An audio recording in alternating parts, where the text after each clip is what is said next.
बॉलीवुड के 3 ऐसे एक्टर जो एक मूवी का सबसे ज्यादा पैसा चार्ज करते हैं। नंबर 3 पर आते हैं आमिर खान। आमिर खान बॉलीवुड के मल्टी टैलेंटेड एक्टर और ये 2021 के हाईएस्ट पेड एक्टर में से भी एक थे। हालांकि 2022 में इनकी एक ही मूवी आएगी, लेकिन वो भी इनकी बेस्ट होगी। इनकी रिसेंट मूवी दंगल ने कई तरह के इंडियन सिनेमा के रिकॉर्ड भी तोड़ दिए हैं। आपकी जानकारी के लिए बता दूं, आमिर खान एक मूवी का लगभग 50 से 60 करोड़ रुपए चार्ज करते हैं। नंबर 2 सलमान खान। दोस्तों, जब इनकी बात आती है तो इंट्रोडक्शन की कोई जरूरत ही नहीं होती, क्योंकि बॉलीवुड से लेकर मीम वर्ल्ड तक इनको हर कोई जानता है। दोस्तों, इन्होंने अपनी एक्टिंग से 2 नेशनल अवार्ड और 2 फिल्म फेयर अवार्ड भी जीते हैं। आपको बता दूं, इनकी मूवी बॉलीवुड पर अच्छी कमाई कर लेती है, सिवाय कुछ मूवी के। आज के समय में ये लगभग एक मूवी का 60 से 70 करोड़ चार्ज करते हैं। और नंबर 1 पे आते हैं किंग खान ऑफ बॉलीवुड, शाहरुख खान। ये अभी बॉलीवुड के हाईएस्ट पेड एक्टर हैं। रिपोर्ट के अनुसार इन्होंने अपने आने वाली मूवी पठान के लिए लगभग 100 करोड़ चार्ज किए हैं, जो कि एक नॉर्मल मूवी का बजट होता है। खान की कुछ मूवी ने अच्छा परफॉर्म नहीं किया, लेकिन फिर भी इनका सक्सेस रेशियो अभी भी हाईएस्ट है। दोस्तों, बॉलीवुड का सबसे लोएस्ट पेड एक्टर कौन सा है, ये हमें कमेंट में जरूर बताना।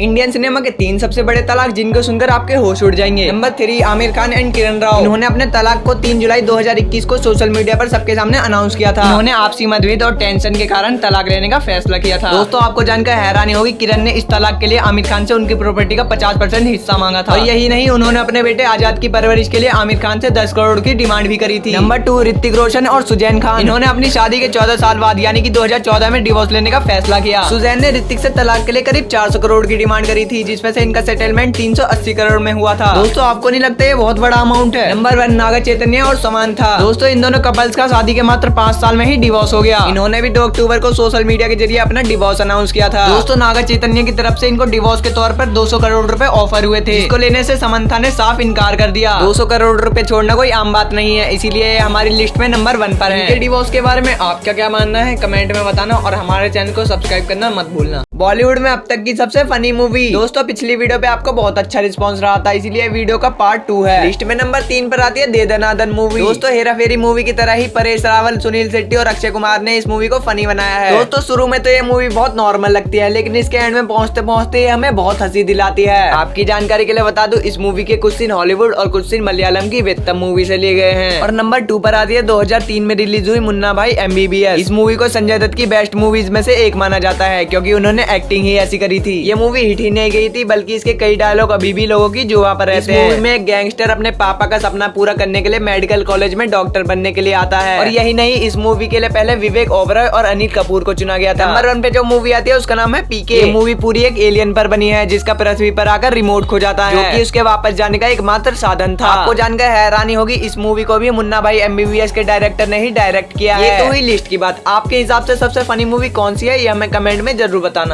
बॉलीवुड की 3 सबसे डरावनी मूवी जिसको देखकर आपके रोंगटे खड़े हो जाएंगे। इस लिस्ट में नंबर 3 पर आती है 2003 में रिलीज हुई भूत मूवी। दोस्तों, ये एक ऐसी मूवी है जो आपको सोचने पर मजबूर कर देगी कि भूत असल में होते हैं या नहीं। मूवी में स्वाति और विशाल एक ऐसे घर में जाकर शिफ्ट हो जाते हैं जहाँ एक लड़की ने अपनी जान दे दी थी, और फिर स्वाति पर उसके भूत की आत्मा आ जाती है। दोस्तों, इस मूवी में नाना पाटेकर और रेखा ऐसा रोल प्ले करते हैं कि किसी की भी डर से आंखें बंद हो जाती। लिस्ट में नंबर 2 पर आती है 2008 में रिलीज हुई 1920 मूवी। ये एक ऐसी मूवी है जिसके हेटर शायद ही आपको मिलेंगे। इस मूवी की कहानी एक भूतिया घर के ऊपर है, जो लोगों की जान लेने के लिए मशहूर है, और एक बड़े शहर का आर्किटेक्चर उस घर को तोड़ने के लिए आता है। फिर जो उसके साथ हुआ वो तो आप सभी को पता है। इस मूवी को और डरावनी बनाने के लिए कुछ सीन हॉलीवुड की मूवी से भी कॉपी किए गए थे। इस लिस्ट में नंबर 1 पर आती है 2009 में रिलीज हुई 13B मूवी। इस मूवी के टॉपर होने का कारण मूवी का यूनिक कॉन्सेप्ट है, जो कि आपने कभी पहले इंडियन मूवी में नहीं देखा होगा। इस मूवी में मनोहर अपना टीवी देख रहा होता है, जिसमें उसकी फैमिली का फ्यूचर दिखाया जाता है। जब तक मनोहर को कुछ समझ आता है, तब तक उसकी जिंदगी नर्क बन चुकी होती है। क्या ये मूवी सच में डरावनी है, ये हमें कमेंट करके जरूर बताना। इंडियन आर्मी पर बनी बॉलीवुड की 3 ऐसी मूवी जिन्होंने लोगों का दिल जीत लिया था। लिस्ट में नंबर 3 पर आती है 1997 में रिलीज हुई बॉर्डर मूवी। इस मूवी में सनी देओल, सुनील शेट्टी और जैकी श्रॉफ जैसे बड़े एक्टर ने कास्ट किया था। ये मूवी 1971 के इंडो चाइना वॉर पर बनी है। आपको जानकर हैरानी होगी, जहाँ ये जंग असल में हुई थी, वहीं पर इस मूवी की शूटिंग भी की गई है, जो कि राजस्थान के एक रेगिस्तान में है। और यही नहीं, उस जंग के असली सैनिकों ने भी इस मूवी में पार्टिसिपेट किया था। नंबर 2 पर आती है उरी द सर्जिकल स्ट्राइक। ये मूवी इंडियन आर्मी द्वारा पाकिस्तान पर हुए सर्जिकल स्ट्राइक पर बनी थी। इस मूवी को बनने में लगभग 2 साल का समय लगा था, और विक्की कौशल की दमदार एक्टिंग ने आर्मी ऑफिसर के इस रोल को बखूबी निभाया था। और नंबर 1 पे आती है कैप्टन विक्रम बत्रा की बायोपिक मूवी शेरशाह। दोस्तों, ये मूवी भी इंडो पाकिस्तान वॉर पर ही बनी है, जिसमें मात्र 24 साल की उम्र में कैप्टन विक्रम बत्रा पाकिस्तानी सैनिकों से लड़ते हुए शहीद हो गए। आपको बता दूं, मूवी के साथ साथ मूवी के सॉन्ग्स भी बहुत फेमस हुए थे। दोस्तों, आपको इंडियन आर्मी पर बनी कौन सी मूवी पसंद है, कमेंट में जरूर बताना।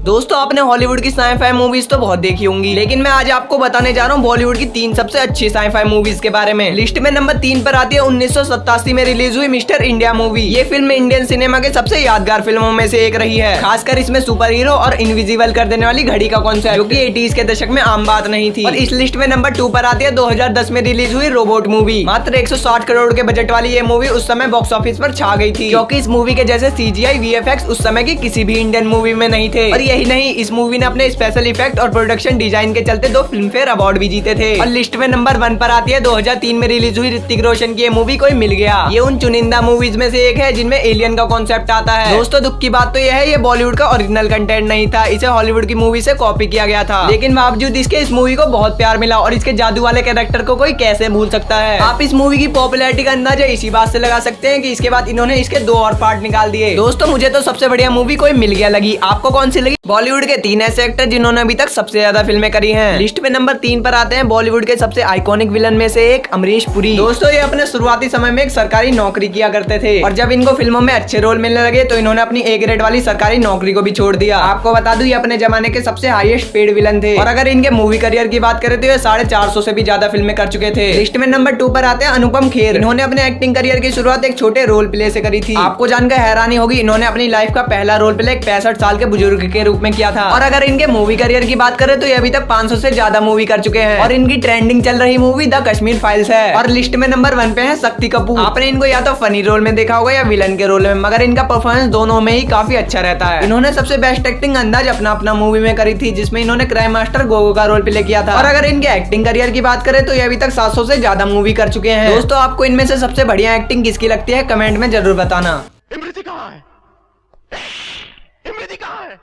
दोस्तों आज मैं आपको बताने जा रहा हूँ 3 ऐसी मूवीज के बारे में जो बॉक्स ऑफिस पर तो फ्लॉप रही लेकिन OTT पर हिट गई। नंबर 3 2020 में रिलीज हुई थप्पड़ मूवी की कहानी ये है, भरी पार्टी में एक आदमी सबके सामने अपनी वाइफ को थप्पड़ मारता है। वो थप्पड़ उसके गाल पर नहीं बल्कि उसकी सोच पर जाकर लगता है, जिससे वो डिवोर्स फाइल कर देती है। 21 करोड़ के बजट वाली इस मूवी का कलेक्शन लगभग 43 करोड़ का था, लेकिन इससे ज्यादा पॉपुलैरिटी तो इसे OTT प्लेटफॉर्म पर मिली। नंबर 2 2018 में रिलीज हुई हॉरर मूवी तुम्बाड़, जिसमें खजाने के लालच में एक बच्चा अपने पिता को खो देता है। दोस्तों थिएटर में रिलीज होने पर इस मूवी को कुछ खास कामयाबी नहीं मिली, लेकिन OTT पर रिलीज होने पर इसने तो तहलका ही मचा दिया। आप इसकी पॉपुलैरिटी का अंदाजा इसी बात से लगा सकते हैं कि इसको IMDb पर 8.3 की रेटिंग मिली है। नंबर 1 2019 में रिलीज हुई सोन चिड़िया। इस मूवी में डाकुओं के बारे में बताया गया है, जिसमें वो एक घर को लूटने जाते हैं और अपने ही दोस्त की गलती की वजह से वो पुलिस के चंगुल में फंस जाते हैं। दोस्तों आपकी जानकारी के लिए बता दूं, यह मूवी 12 करोड़ के लॉस के साथ बॉक्स ऑफिस पर फ्लॉप गई थी, लेकिन OTT पर IMDb की 8.2 की रेटिंग के साथ इसको बहुत प्यार मिला। दोस्तों आपने इनमें से कौन सी मूवी देखी है, ये हमें कमेंट में बताओ। दोस्तों क्या आप जानते हैं इन 3 बड़ी मूवीज के एक्टर, एक्ट्रेस और विलन ने कितना चार्ज किया था? अगर नहीं जानते तो वीडियो के एंड तक बने रहना। नंबर 3 2021 में रिलीज हुई सूर्यवंशी मूवी। इस मूवी का ओवरऑल कलेक्शन लगभग 294 करोड़ का था। आपकी जानकारी के लिए बता दूं, इस मूवी के एक्टर यानी अक्षय कुमार ने 70 करोड़ और कैटरीना कैफ ने 10 करोड़, और रही बात विलन की तो उसने 1 करोड़ रुपए चार्ज किया था। नंबर 2 2021 में रिलीज हुई पुष्पा मूवी। ये मूवी आज भी उतनी ही पॉपुलर है जितनी अपने रिलीज के टाइम पे थी। और अगर एक्टर की बात करें तो अल्लू अर्जुन ने इस मूवी के लिए 50 करोड़ रुपए चार्ज किए थे। और रही बात एक्ट्रेस और विलन की, तो उन्होंने 8 करोड़ और 3 करोड़ चार्ज किए थे। नंबर 1 2022 में रिलीज होने वाली KGF चैप्टर 2। लोगों को इस मूवी का बेसब्री से इंतजार है। रिपोर्ट्स के अनुसार एक्टर यश ने इस मूवी के लिए 25 करोड़ और एक्ट्रेस ने 3 करोड़ रुपए चार्ज किए हैं। और रही बात विलन की, तो संजय दत्त सर ने इस मूवी के लिए लगभग 10 करोड़ रुपए चार्ज किए हैं। दोस्तों आपके हिसाब से KGF के यश को सही पैसे मिले या नहीं, कमेंट में जरूर बताना। दोस्तों चलिए मैं आज आपको बताता हूँ KGF से फेमस हुई यश की 3 सबसे बड़ी मूवीज के बारे में। नंबर 3 2015 में रिलीज हुई मास्टरपीस। ये फिल्म पूरी एक्शन और ड्रामा पर बनी है, जिसमें यश अपनी माँ की इच्छा के विरुद्ध जाकर एक ठग बन जाते हैं। हालांकि उनकी जिंदगी तो तब बदलती है जब उनका सामना एक खतरनाक ड्रग डीलर से होता है। ये मूवी यूट्यूब पर हिंदी में अवेलेबल है, आप जाकर देख सकते हैं। नंबर 2 2016 में रिलीज हुई रैम्बो स्ट्रेट फॉरवर्ड। इसमें एक मिडिल क्लास लड़का रैम्बो अनन्या नाम की एक लड़की से प्यार करने लगता है, लेकिन जब उसको पता चलता है कि उसकी एंगेजमेंट एक गैंगस्टर के साथ हो चुकी है, तो वो उस लड़की को पाने के लिए कई तरह की ट्रिक यूज करता है। कॉमेडी से भरी ये मूवी यूट्यूब पर भी अवेलेबल है। नंबर 1 2018 में रिलीज हुई KGF चैप्टर 1। इसमें मुझे कुछ बताने की जरूरत ही नहीं है, क्योंकि इस फिल्म का नाम ही काफी है। आपकी जानकारी के लिए बता दूं, इस मूवी का पार्ट 2 मोस्ट अवेटेड मूवी की लिस्ट में नंबर 1 पर आता है। KGF चैप्टर 1 बाहुबली फ्रेंचाइज और 2.0 के बाद सबसे ज्यादा कमाई करने वाली हिंदी डब्ड मूवी बन गई है। और आपकी जानकारी के लिए बता दूं, ये पहली कन्नड़ मूवी थी जो पाकिस्तान में भी रिलीज हुई थी। तो दोस्तों आपने इनमें से कौन सी मूवी देखी है, हमें कमेंट करके जरूर बताना।